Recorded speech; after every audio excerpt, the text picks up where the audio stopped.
Hello អត់ subscriber ទាំងអស់គ្នាហ្នឹងហើយថ្ងៃហ្នឹងផងដែរខ្ញុំនឹងមកប្រាប់អ្នកទាំងអស់គ្នាអំពីរបៀបបង្កើត Gmail សម្រាប់អ្នកទាំងអស់គ្នាយកទៅ connect ជាមួយនឹង app ផ្សេងអូខេ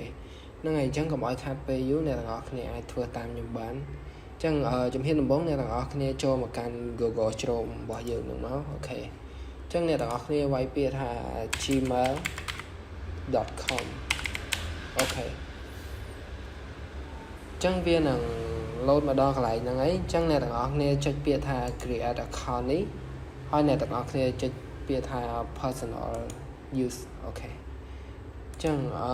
ដំបូងអ្នកទាំងអស់គ្នាដាក់ឈ្មោះដែលអ្នកទាំងអស់គ្នាចង់បង្កើតហ្នឹងមកខ្ញុំឧទាហរណ៍ឈ្មោះមួយថាធីរ៉ាត់អូខេខ្ញុំដាក់ឈ្មោះថាធីរ៉ាត់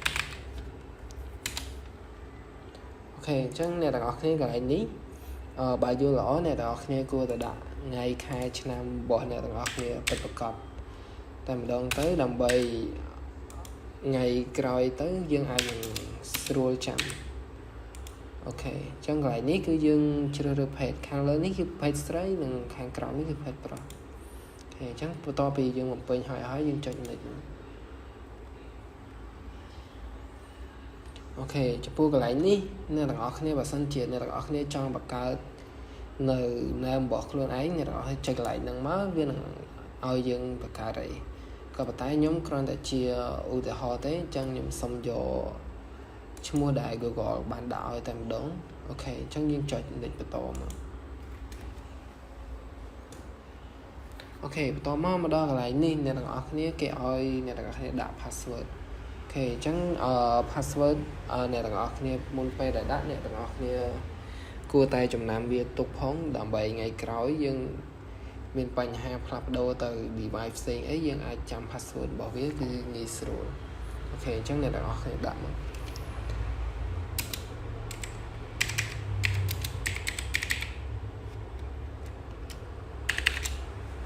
អូខេអញ្ចឹងខាងក្រោមនេះអ្នកទាំងអស់គ្នាដាក់ password ខាងលើមិន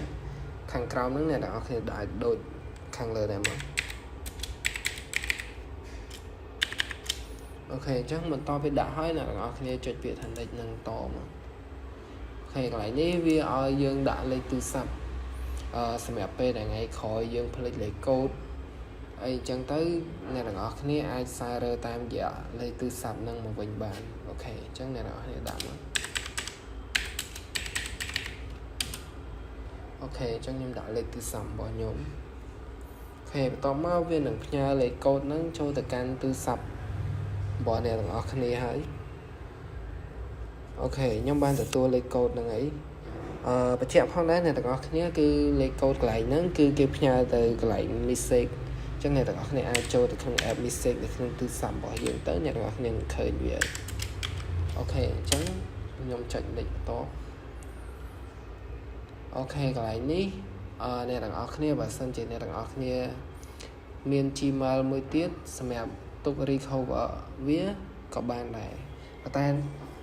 អ្នកទាំងអស់គ្នាជាធម្មតាអ្នកទាំងអស់គ្នាដាក់នៅលេខទូរស័ព្ទសម្រាប់ recover វាពេលដែលភ្លេចលេខកូដហើយអីអញ្ចឹងកន្លែងហ្នឹងអ្នកទាំងអស់គ្នាមិនបាច់ដាក់ក៏បានដែរអូខេអញ្ចឹងបើសិនជាយើងអត់ចង់ដាក់ទេយើងចុចវាថា skip ហ្នឹងមកបើសិនជាយើងចង់ដាក់វាយើងដាក់ហើយយើងចុចថា next មកអូខេអញ្ចឹងវានឹងតទៅដូចគ្នាអូខេអញ្ចឹងគឺយើងបង្កើតបានអីយើងចុចថា next មកអូខេ agree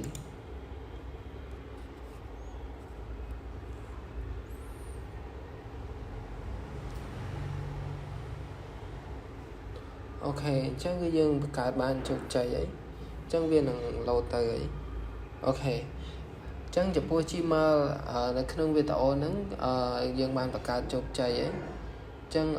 បានវីដេអូហ្នឹងគឺមានតែប៉ុណ្្នឹងបើសិនជាអ្នកទាំងអស់គ្នាគិតថាវីដេអូហ្នឹងមានប្រយោជន៍សម្រាប់អ្នកទាំងអស់គ្នាអាចជួយ like និង subscribe នៅ channel របស់ខ្ញុំមួយផងអូខេបាយបាយ